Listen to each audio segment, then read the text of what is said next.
अस्सलाम वालेकुम बच्चों, हम लोग ने आज यूनिफॉर्म सर्कुलर मोशन के एमसीक्यू सॉल्व करने। स्टार्ट करते हैं। Which of the following best defines the angular displacement. अच्छा, ये समझाने से पहले मैं थोड़ा सा एक क्विक रिव्यू या फिर ओवरव्यू दे दूं आप लोगों को एंगुलर और लीनियर डिस्प्लेसमेंट का। फर्ज कीजिए कि ये हमारे पास एक यूनिफॉर्म सर्कुलर मोशन परफॉर्म करने वाली बॉडी है। यहाँ पे हमारे पास यहाँ पे हमारे पास एक्सिस है। एक्सिस वो पॉइंट होता है जिसके गिर्द हमारे पास यूनिफॉर्म सर्कुलर मोशन होता है, यानी जिसके गिर्द हमारे पास बॉडी रोटेट करती है। एक्सिस हमेशा सर्कल के बीच में होगा। अगर आप अपने एसएलओस को उठाएं जो कि आपके पास पीएमडीसी ने प्रोवाइड किया है, तो ये एक इंडिपेंडेंट एसएलओ है जो कहता है कि बच्चों को ये बात मालूम होनी चाहिए कि हमारे पास जितनी भी रोटेशन होती है वो किसी एक्सेस के गिर्द होती है। ठीक है, तो एक्सेस कुछ ऐसा दिखता है, एक्सिस बीच में होता है। अच्छा, अब हमारे पास दो किस्म की मोशन होती है इस यूनिफॉर्म सर्कुलर मोशन करने वाली बॉडी के। एक होती है वो मोशन जो कि हमारे पास सर्कल के सेंटर में की जाए, यानी हमारे पास वो एंगल जो कि सेंटर ऑफ द सर्कल में सबटेंड, यानी वो एंगल जो कि सेंटर ऑफ द सर्कल में बने। इस एंगल को कहा जाता है थीटा, और ये बताता है कि सर्कल की एंगुलर डिस्प्लेसमेंट क्या है। सर्कल की एंगुलर डिस्प्लेसमेंट क्या है। तो जैसे जैसे हमारे पास जैसे जैसे हमारे पास बॉडी मूव करेगी, तो ऐसे ऐसे ही हमारे पास जो एंगुलर डिस्प्लेसमेंट है ये बढ़ती या कम होती जाएगी। ठीक है, दूसरी चीज होती है वो डिस्प्लेसमेंट जो कि हमारे पास सर्कल की सर्कमफ्रेंस पे की जाए, यानी इस जगह पे की जाए, जो इसकी आउटलाइन है ना, इस पे की जाए। अब ये जो डिस्प्लेसमेंट होती है ये हमारे पास एंगुलर नहीं होती। जैसे यहाँ पे तो ये एंगुलर भी थी ना, ये किसी एंगल के वजह से भी थी, ये सर्कल के विद इन भी थी। यहाँ पे जो डिस्प्लेसमेंट होती है ये हमारे पास लीनियर होती है। ये हमारे पास क्या होती है, ये हमारे पास लीनियर होती है। अच्छा, जो डिस्प्लेसमेंट एंगुलर होती है उसका जो क्या कह सकते हैं, उसका जो यूनिट होगा वो भी एंगुलर डिस्प्लेसमेंट का ही होगा। यानी यहाँ पे हमारे पास जो यूनिट होता है उसको कहते हैं रेडियन। कुछ बच्चे बोलते हैं सर यहाँ पे तो थीटा लिखा है, और थीटा जहां तक हमने पढ़ा है ये डिग्री ही होती है। मेरे बच्चे, जो डिग्री है ना वो आपके पास एक कॉमन यूनिट है, जबकि जो रेडियन है ये आपके पास आपका ऐसा यूनिट है। किस चीज का ऐसा यूनिट है? दिस इज द ऐसा यूनिट ऑफ एंगुलर डिस्प्लेसमेंट। ठीक है, और जाहिर सी बात है लीनियर तो हम लोग बचपन से पढ़ते आ रहे हैं, मीटर होता है इसका। तो हम लोग को ये बात मालूम पड़ गई कि सर्कल के अंदर दो तरह की मूवमेंट होती है, मोशन होती है या फिर डिस्प्लेसमेंट होती है। एक वो डिस्प्लेसमेंट जो कि सर्कल के सेंटर से की जाए और एक एंगल बनाए, उस डिस्प्लेसमेंट को कहा जाता है एंगुलर डिस्प्लेसमेंट। और एक वो डिस्प्लेसमेंट जो कि सर्कल की सर्कमफेरेंस पे की जाए, और उस डिस्प्लेसमेंट को कहा जाता है लीनियर डिस्प्लेसमेंट। यहाँ तक हमें बात क्लियर होगी। अब पहले सवाल पे आते हैं again. Which of the following best defines the angular displacement, यानी वो डिस्प्लेसमेंट जो कि सर्कल के सेंटर में की जा रही थी। The total distance travelled along a circle in a circular path, नहीं। The rate at which a object changes its position in a circle, ये भी नहीं है भाई। The angle swept out by rotating object from a reference line. Reference line मतलब हमारा हो गया एक्सेस। ठीक है, अच्छा, the angle swept out by rotating object from a reference line. जी हाँ, हमने अभी यही पढ़ा। आप इसको एंगल स्वेप्ट बोल लो, एंगल सबटेंडेड बोल लो, एंगल फॉर्म बोलो, सबकी जो डेफिनेशन होगी वो सेम ही रहेगी। तो इसका आंसर हो जाएगा सी। अगला ऑप्शन भी देख लेता है त्यादन। द लीनियर, नहीं, नहीं दिखते।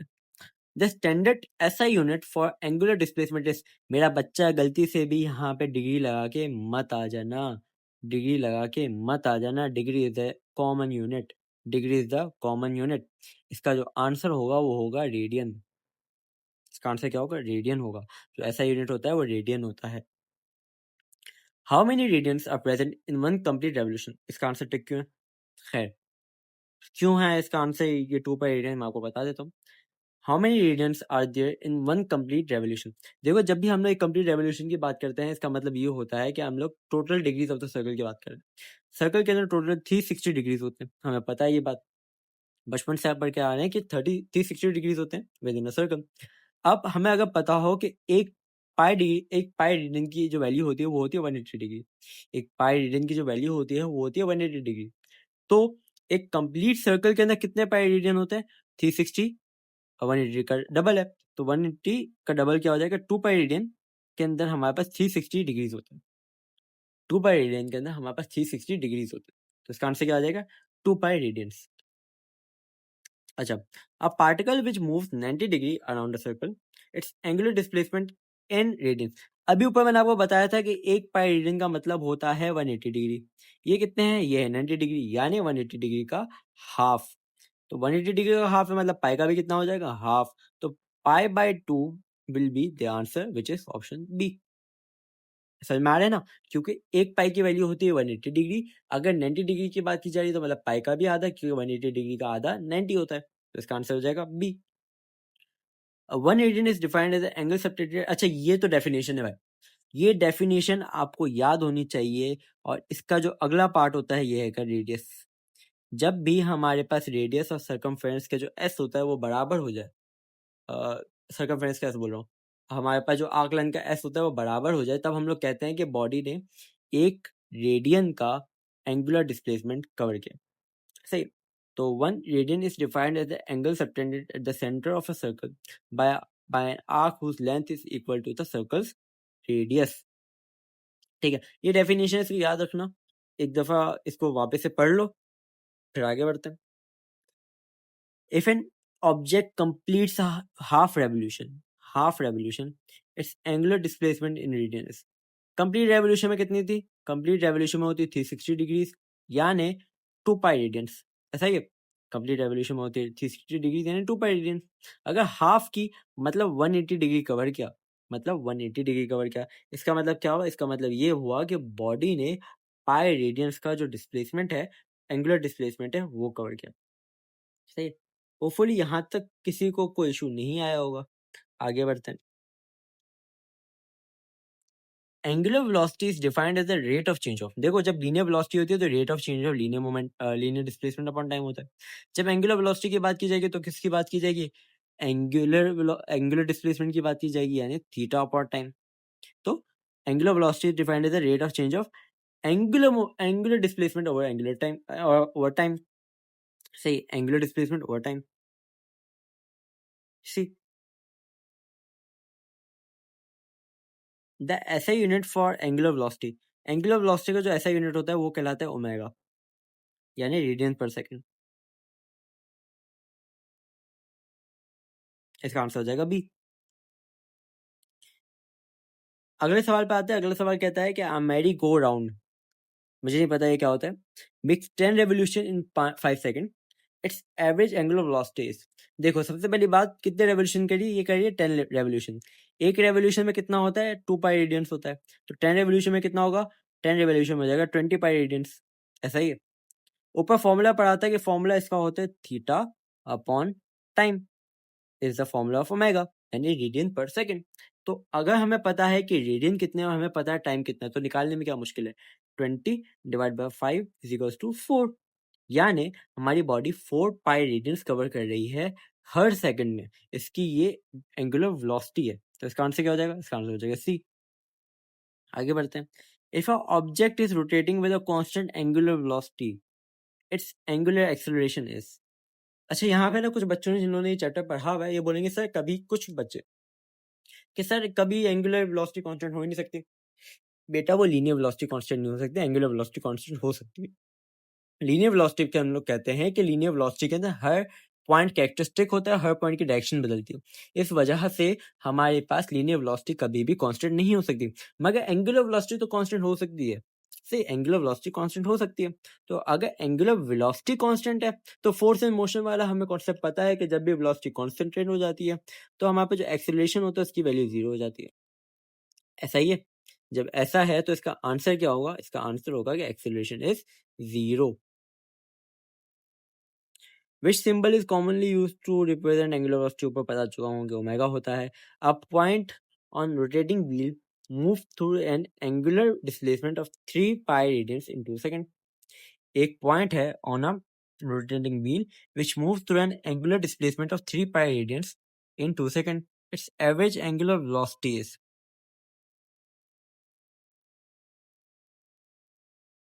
3 पाई डिवाइड बाय 2, 1.5 पाई रेडियंस पर सेकंड। क्यों? क्योंकि फॉर्मूला होता है थीटा अपॉन टाइम। सही। आगे बढ़ते हैं। The relationship between linear displacement and angular displacement for a point for a point at a radius r, the center of rotation is. देखो हमेशा एक बात याद रखना कि जिसको फॉर्मूला होता है ये तो हमें सबको पता होता है कि s is to R omega होता है, आर थीटा होता है। कुछ बच्चे बोलते हैं कि s is to R theta होता है, तो s is to theta by R भी ठीक ही होगा। क्यों, इसमें मसला क्या है? लेकिन मेरा बच्चा आपने एक बात याद रखनी है कि ये हमारे पास क्रॉस प्रोडक्ट है, ये हमारे पास क्रॉस प्रोडक्ट है, यानी s is equal to R times theta. सही, ये हमारे पास क्या क्रॉस प्रोडक्ट है। और हमें पता है कि अगर क्रॉस प्रोडक्ट के अंदर हम लोग वैल्यूज आगे पीछे लिख दें तो वैल्यूज का जो मैग्नीट्यूड होता है, वैल्यूज की जो डायरेक्शन होती है वो उल्टी हो जाती है। तो एक बात याद रखना कि कभी भी गलती से भी ये चीज मत टिक करके आ जाना, ये चीज मत टिक करके आ जाना। क्रॉस प्रोडक्ट के अंदर जो नॉन कम्यूटेटिव लॉ है उसकी थोड़ी लाश रख लेना और हमेशा इस ऑर्डर में ही टिक करना। सही, तो इसका आंसर क्या होगा? S R omega R theta. ये गलत है। A relationship between linear velocity and angular velocity for a point, again इसके अंदर भी ये बात होगी कि v is to R omega, और पहले r आएगा फिर ओमेगा आएगा। ये बात याद है आप लोगों को? तो ए, if a particle is moving in a circle with a radius r, its linear speed is directly proportional to, अभी ऊपर पढ़ा कि जो linear speed है that is directly proportional to the omega, जो linear speed है that is directly proportional to omega, angular velocity, omega is basically angular velocity, तो ये होगा the relationship between linear acceleration a and angular acceleration for a point at, again वही formula, a is equals to r alpha. सही, हमारे पास तीन relation आते हैं। पहला रिलेशन आता है लीनियर डिस्प्लेसमेंट का, पहला रिलेशन आता है लीनियर डिस्प्लेसमेंट का हमारे पास एंगुलर डिस्प्लेसमेंट से, जिसकी वैल्यू ये होती है। फिर आता है हमारे पास लीनियर वेलोसिटी का विद एंगुलर वेलोसिटी, जिसका होता है ये। और फिर आता है हमारे पास लीनियर एक्सेलरेशन का विद एंगुलर एक्सेलरेशन, जो होता है ये तीन फॉर्मूले याद रख लेना। और ये भी याद रख लेना कि हमेशा आर पहले आएगा, वरना आपका जो क्या कहते हैं क्रॉस प्रोडक्ट है वो आपका आंसर गलत करा देगा। ठीक हो गया, आगे बढ़ते हैं। A point of a rim wheel with radius 0.5 is rotating with an angular velocity of 480. Its linear speed is, formula क्या था बच्चा? v is equals to r omega. हमें क्या दिया हुआ है? हमें रेडियस दिया हुआ है, हमें एंगुलर वेलोसिटी दी हुई है, तो v is equals to r into, sorry v is equals to 0.5 into 4, ये हो जाएगा 2, आंसर हो जाएगा बी। सही, आगे बढ़ते हैं। If a bicycle wheel has a radius of 0.3 metre at a point on its rim where the linear speed of 6 meters per second, what is the angular? Again, v is equals to r omega। Velocity क्या है हमारे पास? Velocity हमें दी हुई है 6 metres, r दिया हुआ है 0.3 and omega दिया हुआ है हम लोगों को 0। ओमेगा हम लोग को निकालना है, सही, ओमेगा हम लोग को निकालना है। तो 6 divide by 0.3 is equal to omega, ये हमने इसको मल्टीप्लाई बाय 10 कर दिया, 60, 6 टू द 3 टू द 6, और फिर हमारे पास आ जाएगा 0, यानी 20 रेडियंस पर सेकंड का हमारे पास आएगा इसका answer. Our disk starts from rest and accelerates with a constant angular acceleration of 2 radians per second. सही है, हमारे पास एक डिस्क है जो कि रेस्ट से स्टार्ट हुई, यानी उसकी वी आई 0 थी, और उसने कांस्टेंट एंगुलर एक्सेलरेशन की with 2 radian per second square. ठीक है, after 3 seconds at a point 0.1 meter from the center we have a linear tangential acceleration of, simple सा फॉर्मूला लगाएंगे। Again a is equal to R alpha, acceleration हमें निकालनी है। Tangential acceleration का मतलब वही होता है लीनियर एक्सेलरेशन। ठीक है, r है हमारे पास 0.1 और ये है 2, ये इंटू 10 हो गया, ये हो गया हमारे पास 20 मीटर पर सेकंड स्क्वायर। सही, होपफुली यहाँ पे भी किसी को मसला, अबे मैं sorry sorry sorry sorry calculation की उल्टी कर दी मैंने। ये है हमारे पास a is equal to R in 0.1 into 2, तो ये 0.1 ऊपर है तो हम लोग इसका ऐसे नहीं निकाल सकते, ये हमने 1 इंटू 2 डिवाइड बाई 10, ये हो जाएगा 0.2, इसका आंसर हो जाएगा बी। यही वाले भंड आप मत मार देना। So linear displacement of a point on a rotating object with radius r and angular displacement theta is, ये वाला फॉर्मूला हम लोग पढ़ चुके हैं, वापस से मैं आप लोगों को नहीं बता रहा। A wheel rotates at 120 revolutions per minute RPM. Revolution per minute का मतलब होता है कि 360 डिग्री जो घुमा, यानी 2 पाई रेडियन में घुमा, एक मिनट में वो कितनी दफा सर्कल की कंप्लीट 2 पाई रेडियन को कवर करेगा। सही। इसका मतलब ये है कि इसने 2 पाई रेडियन हमारे पास एक मिनट में 120 बार कंप्लीट किए। 1 मिनट में इसने 120 बार 2 पाई रेडियन कंप्लीट किए। ठीक है। अच्छा, आरपीएम से जब भी रेडियन पर सेकंड में जाना हो ना, रेडियन पर सेकंड में जाना हो ना, तो आरपीएम को आपने मल्टीप्लाई कर देना है पाई बाय 30 से। सिंपल। आरपीएम कितना दिया हुआ है? 120 पाई बाय 30। 0 से 0 काटा, 3 1 3 3 4 12। सही है। तो इसने 4 पाई रेडियन पर सेकंड की स्पीड से ट्रेवल किया। कितने की? 4 पाई रेडियन पर सेकंड की स्पीड से इसने ट्रेवल किया। आगे बढ़ते हैं। आगे नहीं है, यहाँ पे बढ़ लेते हैं। Which of the following is statement is true for rigid body undergoing rotational motion. एक बॉडी है जो कि रोटेशनल मोशन कर रही है, उसके लिए वो कौन सी स्टेटमेंट जो ट्रू है? All points of the body have the same linear velocity. नहीं बेटा, जब आप लीनियर वेलोसिटी की बात करोगे तो हर पॉइंट की जो डायरेक्शन होगी वो डिफरेंट होगी। All point of the body have same angular velocity. बिल्कुल, जब आप मूव कर रहे हो तो आपकी एंगुलर वेलोसिटी हर पॉइंट पे सेम होगी। अगर वो बढ़ भी रही है ना, तो हर पॉइंट पे इक्वली बढ़ेगी। ऐसा नहीं है कि हमारे पास लेफ्ट पॉइंट पे कम बढ़ी, राइट पॉइंट पे ज्यादा बढ़ी। हर पॉइंट पे इक्वली बढ़ती है। याद रखना ये पॉइंट। इसका आंसर बी तो ठीक है बिल्कुल। Point further from the axis, नहीं बिल्कुल। जितना पॉइंट फर्दर होगा, जितना पॉइंट करीब होगा, कोई फर्क नहीं पड़ता। एंगुलर वेलोसिटी हर पॉइंट पे सेम है। और लीनियर वेलोसिटी तो डायरेक्शन बेस्ड होती है। Angular displacement is always measured in degrees. नहीं, रेडियन में मेजर होती है। डिग्री हमने आपको बताया कि एक कॉमन यूनिट है, तो इसका आंसर अगेन बी होगा। If the linear speed of a point on the circumference of a rotating object doubles. अगर लीनियर स्पीड डबल हो रही है while the radius remains constant, ठीक है, एंगुलर वेलोसिटी पे क्या फर्क आएगा? ऐसे क्या फॉर्मूला था? फॉर्मूला था हमारे पास v is equals to R omega. अगर v ट्वाइस हो रही तो ओमेगा भी ट्वाइस हो जाएगा, डायरेक्ट रिलेशन है। सही है, तो double. Our door swings by an angle of 60 degrees. If the width of the door is 0.9 meters, then the linear displacement distance traveled by the point of the outer edge of the door is. अच्छा, एक door है जिसका हमारे पास angle है 60 degree का, जो उसने open किया है। अगर width of the door is 0.9 metres, यानी डोर का जो रेडियस है वो 0.9 मीटर्स है। The linear distance. अच्छा, सही, मजे की बात। यहाँ पे इन्होंने क्या किया है? इन्होंने हम लोग को ये फॉर्मूला लगाने को बोला है, S is to R theta. अब यहाँ पे इन्होंने होशियारी ये की कि इन्होंने जो एंगल दिया है ना वो डिग्रीज में दे दिया है। सही, तो कुछ भी नहीं मसला। एस हमें निकालना है। आर क्या है? आर है 0.9। थीटा क्या है? 60 डिग्री क्या होता है? 60 डिग्री होता है 180 का 1/3। सही है। अगर 180 को 3 से डिवाइड करोगे तो आ जाएगा 60 डिग्री। तो ये क्या हो जाएगा? Pi by 3। तो अगर मैं इसको पाई बाय 3 से मल्टीप्लाई कर दूं, सही है, अगर मैं इसको पाई बाय 3 से मल्टीप्लाई कर दूं तो ये हो जाएगा 3 1 3 3 0, तो ये 3 3 9, तो ये हो जाएगा 0.3 पाई। क्या ऐसा कोई ऑप्शन है? ए इसका आंसर होगा। समझ में आया? हो सकता है कि आपको आंसर सवाल इतना सीधा सीधा ना दे, तो जब सवाल सीधा सीधा नहीं आएगा तो आपने जो वैल्यूज है उनको ऊपर नीचे करके देख लेना है, कुछ ना कुछ बन ही जाएगा। कुछ ना वैल्यूज को ऊपर नीचे करके देखने का मतलब वैल्यूज को कन्वर्ट करना। ये नहीं बोल रहा कि किसी भी वैल्यू को डाल दो कुछ ना कुछ बन जाएगा, ठीक है। Angular acceleration describe the rate of change of angular velocity. जैसे लीनियर एक्सेलरेशन होता है कि rate of change of linear velocity, वैसे एंगुलर एक्सेलरेशन होता है rate of change of angular velocity. वैसे तो following is not a unit of angular measurement. Metre हम बस लीनियर का होता है, मीटर एंगुलर में काम नहीं आता, मीटर हमारे पास लीनियर के लिए होता है। A tire has a radius of 0.3 meters.